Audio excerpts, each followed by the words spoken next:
uyu munsi nongeye kunezezwa no kuba turi kumwe muri aka kanya tujye kumva icyo Imana itubwira.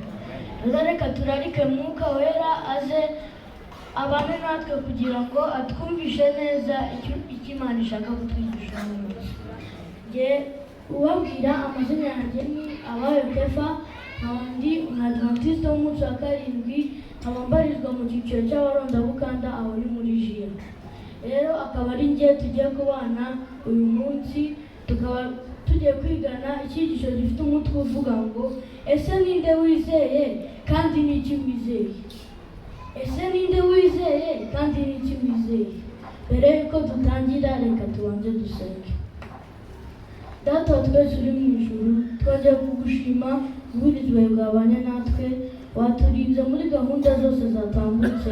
Mana, tugeze muri uyu mwanya, dusabye Mwuka Wera ngo amanuke aze abane natwe, atwumvishe neza ibyo dushaka kutubwira, tubisabye mu izina rya Yesu.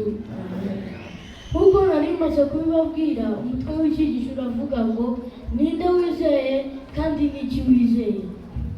Muri ubu buzima bwa buri munsi duhura nabwo, yaba abakuru cyangwa bato, buri wese hari igihe agera akifuza ububasha bw'umuntu, kandi ubwo bufasha bw'umuntu yifuza akenshi uba bushaka ku muntu runaka cyangwa ku kintu runaka.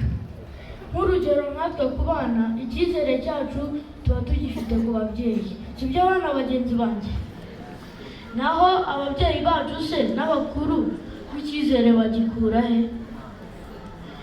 Njyewe nkeka ko ari ku nshuti zabo, cyangwa abo mu miryango yabo, cyangwa ku kazi, cyangwa no mu mafaranga bafite n'ibindi byinshi bazi kundusha.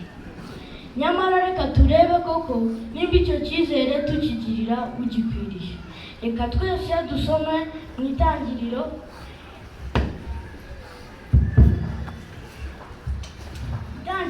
igice cya 7 umurongo wa 16. Noneho reka turebe muri Bibiliya ijambo ry'Imana aho uko havuga. Haravuga ngo ariko ikigabo n'ikigore bivuye muri buri bwoko byinjiye nk'uko Imana yabitegetse, maze Uhoraho akingura urugi. Ese mwumvisha amagambo asoza uyu murongo ukuntu ameze? Hamwe haravuga ngo Uwiteka amukingiraniramo, ahandi hakavuga ngo Uwiteka akingura urugi. Reka mbibukije gato ku gitekerezo cya Nowa. Ubwo Nowa yubakaga inkuge y'imyaka 120 agendeye ku gishushanyo mbonera Imana yari yamuhaye, kandi akayubaka mu giti gikomeye cyitwa goferu, kandi akayihoma cyane ku buryo itari kuva. Ariko nubwo yari yabikoranye ubuhanga n'ubwitonzi, jyewe nkeka ko bitari gutuma agira ubwoba. Wenda yari gutekereza ko amazi yazaba menshi akaba yakinjira mu nkuge, cyangwa se agatekereza ko ubwato bwagonga ikindi kintu bukaba bwameneka, cyangwa akaba yakibaza aho ubwo bwato buzakomeza, aho buzagenda bukagera. Nyamara se muzi icyatumye Nowa yizera kandi akubaka ntabwo bafite? Nuko yari yizeye ushobora byose, ari we Imana uhoraho, kandi niwe wari wakinze ya nkuge. Rero ntacyari kwikingura cyangwa ngo kiyubangane. Burya ntabwo ari ukubera uburinzi tuba dufite mu rugo bituma ntacyo tuba nijoro, kandi ntabwo ari ukubera ubuhanga dufite bwo gutwara imodoka bituma tudakora impanuka, cyangwa ngo nuko dukurikiza imirire neza bigatuma tutarwara. Ahubwo byose ni Imana ituma bitatugeraho. Niyo ikingira Satani n'imbaraga ze zose mbi kugira ngo zitatugeraho, ikaturingira mu mababa yayo. Reka njye gusoza gato mbabwire agatekerezo kamwe.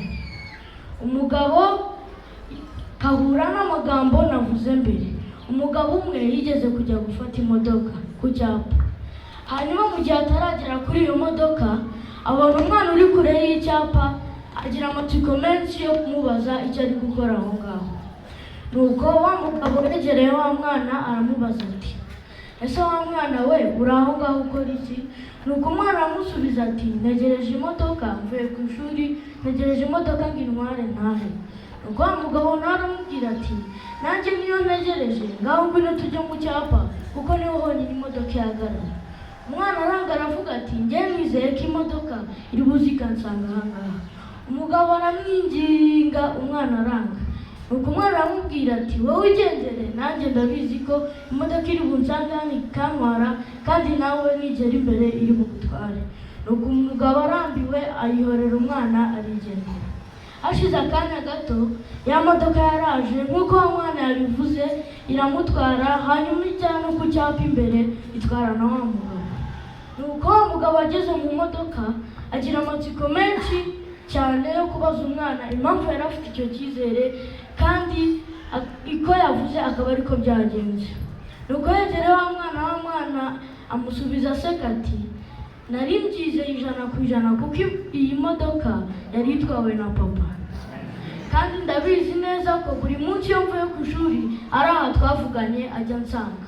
Rero nari mfite icyizere ko atari buze ngo ansige aho ngaho ajya ku cyapa, ahubwo niyo mpamvu yahagaze nanjye akaza kuntura. Rero burya ntabwo none inshuti zanjye ndongera kubaza cya kibazo navuze ngo ese wizeye nde kandi niki wizeye? Ninde wizeye kandi niki wizeye?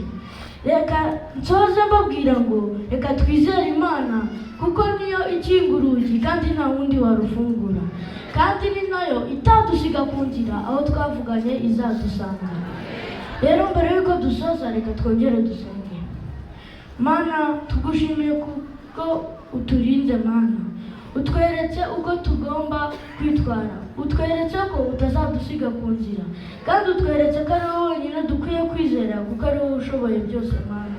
Rero Mana n'izindi gahunda zose zijya gukomeza tubisabye mu izina rya Yesu.